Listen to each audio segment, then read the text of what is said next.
Alright gang, our assignment is to use masking in order to create the appearance of growing vines. And so I have two different vine pictures I could use here. One or the other. Either is fine. What we're going to do is we're going to use this as the shape that grows and then create a mask that reveals it slowly but surely. Or as quickly as you want, right? But if you do it too fast, it's not going to look good. So that's one of the pictures. I could use that one. Or I could use that one. I kind of think this one's cute because of the, the dots. I'm not sure which one I'm going to do. Yeah, maybe the first one. So pick whichever one you like. Open it up, copy it, because we're going to put it inside Animate. So here are our instructions.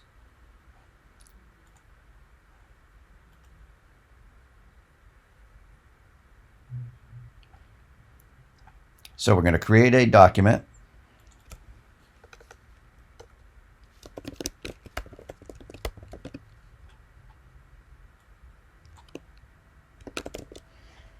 And then give the stage a background color to help us work with the bitmap we will import.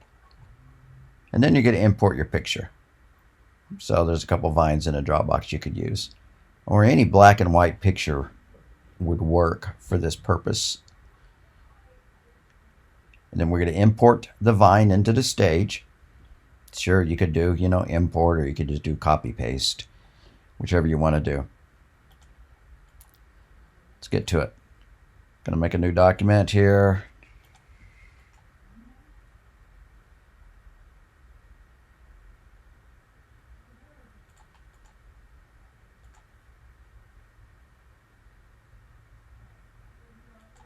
Does not really need to be huge. 640 by 40 would probably do. Create. And there we go. There's my picture, right? Maybe I'll stretch it to fill the screen.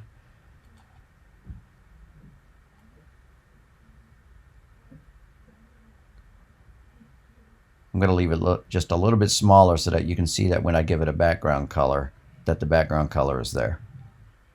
Okay, so using a black cursor, I'm going to select on the gray background back here, right? So that I can go to Properties and pick a background color for my stage.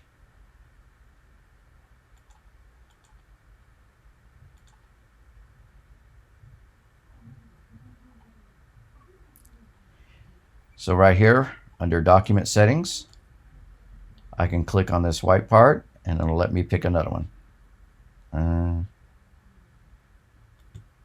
Allow me to control my computer using settings. Whatever. Go away. Alrighty, so I'm just going to set some arbitrary color to the background. Any color, doesn't really matter at this point. I just want to be able to see that the conversion to bitmap has actually worked. So I'm going to make it kind of a dark gray for now.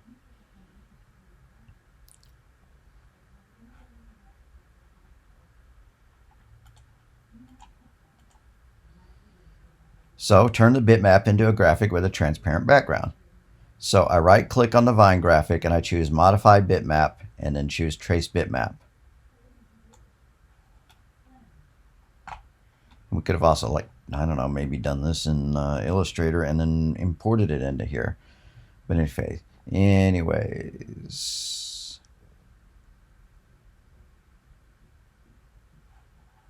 Yeah, check that again. Okay. I shouldn't have right-clicked on it. Instead, I'm going to choose Modify Bitmap, Trace Bitmap, just to follow the instructions exactly. So from the Modify menu, I think it would have done the same thing, but why not follow the program exactly? Modify Bitmap, Trace Bitmap.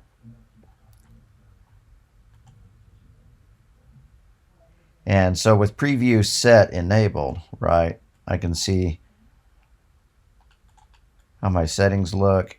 With a minimum area of 8, it made things pretty blocky. 3 makes things look a little bit sharper. 2 makes things look sharper still. Corner threshold, many corners. See, now it's starting to look better maybe. Pixels very tight.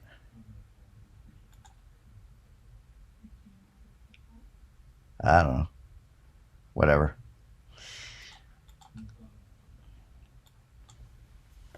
I'm just playing around now.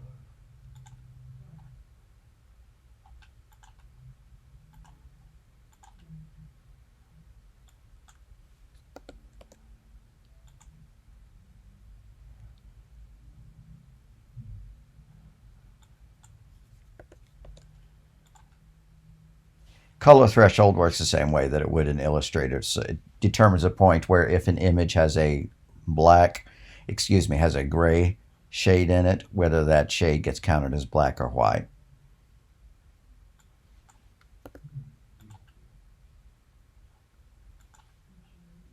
Why not? Go with that. All right.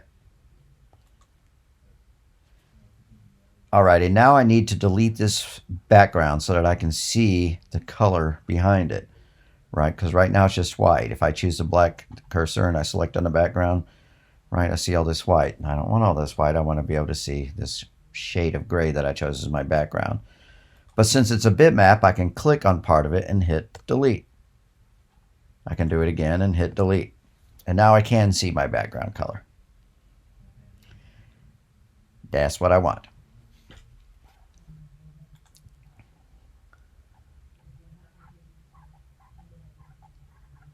And so then I'm going to select everything and then choose Modify Group.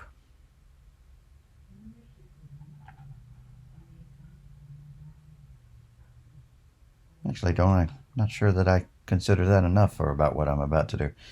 Select everything. Modify Union, I think, would be best. Combine objects into one.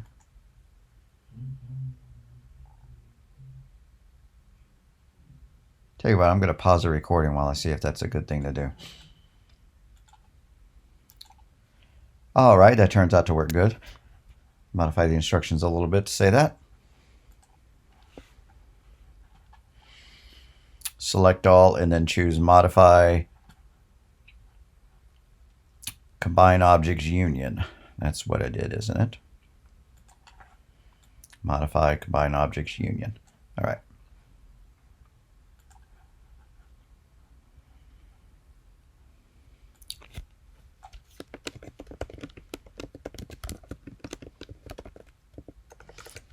All right, so that is going to be our mask layer. Now, if you remember the way masks work, the only part of the image that we can see will be the part that has ink on it in the mask. So I'm going to create a layer underneath it. I'm going to call it growing. Doesn't matter what you call it, right? The layer is actually empty. It's the mask that has our vine.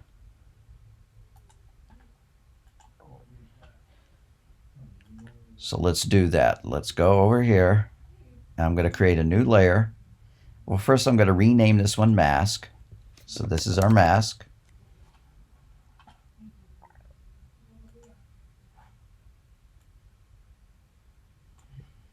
Just making sure the recording's still going. Sorry for that. Add a new layer. Call it growing and drag it under the mask layer. So I should have two layers. Sorry, it's already set to be masking as part of my experiment. Okay, so we have two layers here, right? The mask is the one with our actual data, which I can show using the eyeball icon. And then growing is a blank layer. So I'm going to right-click on mask and choose mask, which actually makes it a mask. And so now growing is indented under mask. And so what that means is that anything we draw on the growing layer, the only parts of it that we'll be able to see are the parts that have ink on it from the mask. Right? So if I draw something, if I draw a line from here to here, the only part I'm going to be able to see is a part that's got black ink from the mask. Well, let's prove that. I'm going to lock the mask layer. I'm going to choose the paintbrush. And for once, I'm going to disable object drawing mode. So I don't want ball in a box. I just want to be putting pure colors down. So I need frame 1 of the growing layer, and I just need to plop some color down. It's a vine. How about some color green, or maybe some color blue, or something? Anyways, so for now I'm just going to scribble here to show the point. If I do that and then I lock both of them to get the masking to actually be enabled, you can see that the only part of the line that I'm able to see is the part that I drew like that. The only part of the line that I can see is the part that is revealed through the mask, the black ink on the mask layer.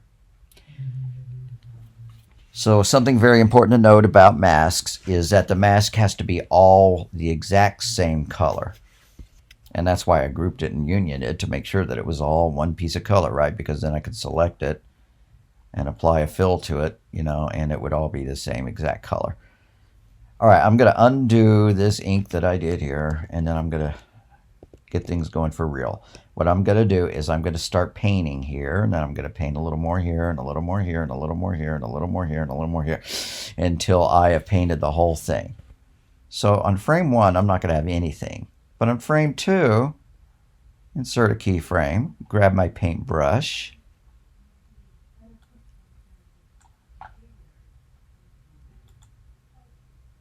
oh, all right, my mistake. The mask ended at that point.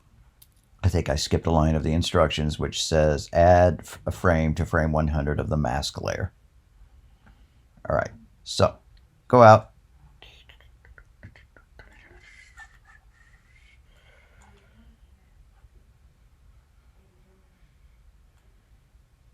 To 100. Doesn't even have to be a keyframe. Doesn't need to be a frame. All right. So now that I've added a frame to 100 of the mask layer, I lock the mask so I don't accidentally draw on it. I'm going to leave the growing layer unmasked so that I can modify it. Frame 2, I'm going to paint a little bit. Grab the paintbrush. Pick a nice color. I'm feeling purple today. All right, and I'm going to paint a little bit. So right click, insert a keyframe. Now frame 2, I can draw on it. My brush is pretty teeny tiny. I want a larger brush. So I need to find the brush settings. Honestly, I thought they were down there.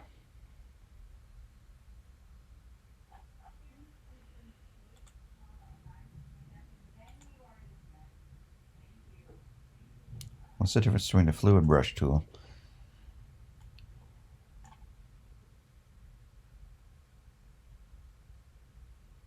Oh, that's kind of neat.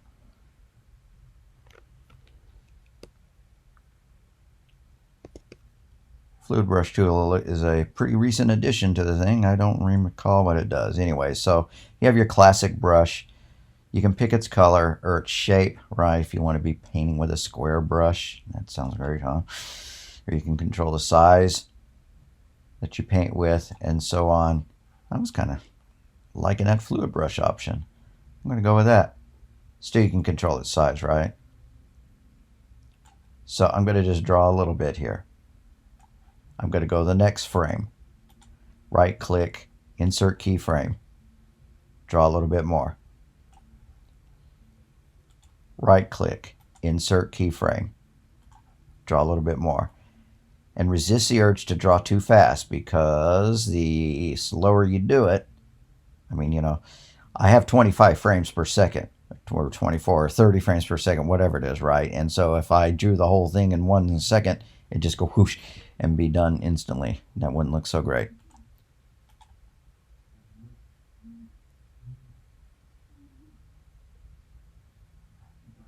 So insert another keyframe, draw a little more.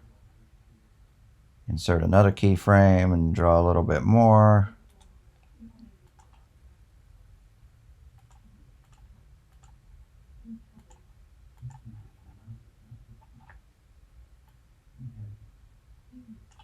Right, and so what is it going to do? When it looks all, I'm going to click the lock layer now. When I click the lock and they're both locked, then we can see what the mask actually does. And so as I move the playback head, we can see that it's starting to put its paint down.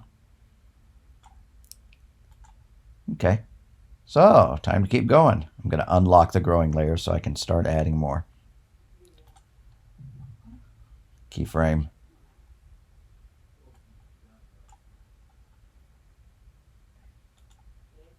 Keyframe. Who knows? Maybe I want my color to change at that point. No, that changed the entire color. Forget that. Well, now I wish I hadn't done that. Whatever. It may change colors in an arbitrary way that I don't want. All right. And I'm just going to sit here and do this for a minute, and I'm not going to even talk through it. Keyframe. Color. Said I wasn't going to talk through it. Keyframe. Color.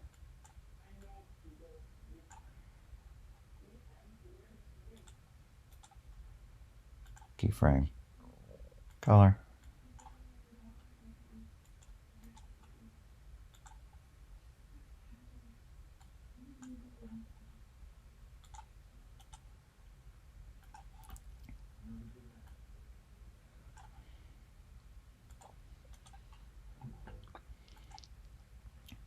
I just clicked something and I don't know what it was. I'm going to undo it. Wrong option. Oh, it was blank keyframe. That would not have helped.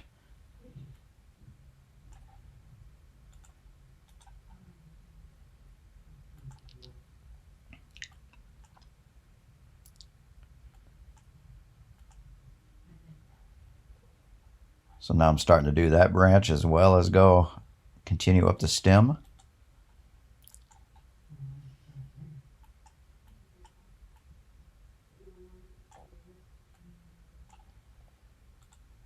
You can zoom in. Oh, yeah, what the? That's not what I wanted. Why did you?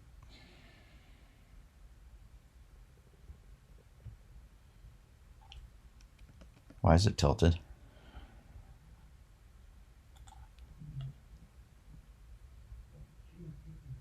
I do not see the point of letting me tilt the drawing like that. All I wanted to do was to zoom in.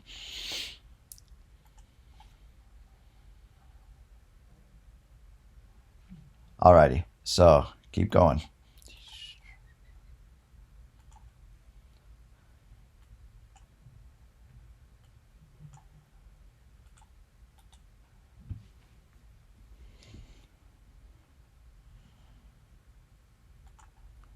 Now, honestly, you don't need me to show you every piece to click. You've already got the idea, I hope.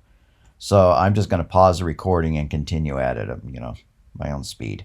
So pause the recording. I'll be right back. All right, so I've gone a little bit further here. So one thing I want you to notice, if you're bothering to look at this before you finish to do the rest of yours, is I made it swoop down and do that curly Q there.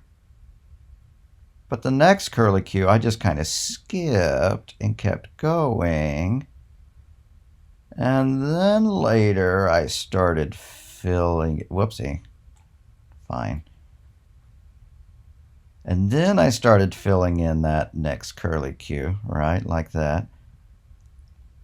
So anyways, I'm hoping that gives it some kind of organic, nice looking thing. If I want to see it play now, and I want to see it play more slow, right now it's going to go pretty quick, right? Well, that's looking pretty good. But I'm going to slow it down so that I can see all the frames go a little bit faster. So if I click on the stage, I should be able to change the frames per second. See where it says frames per second, FPS? I don't know when they started making everything so pale. Doesn't need to be 30 FPS. I can make it 15 FPS, right? Make it draw much more slowly, right?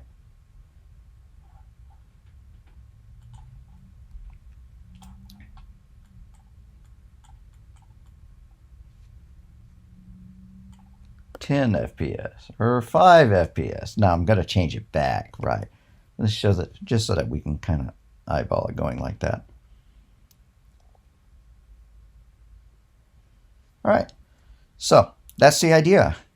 Go ahead, pick one of the vines if you haven't already done so. And change it back.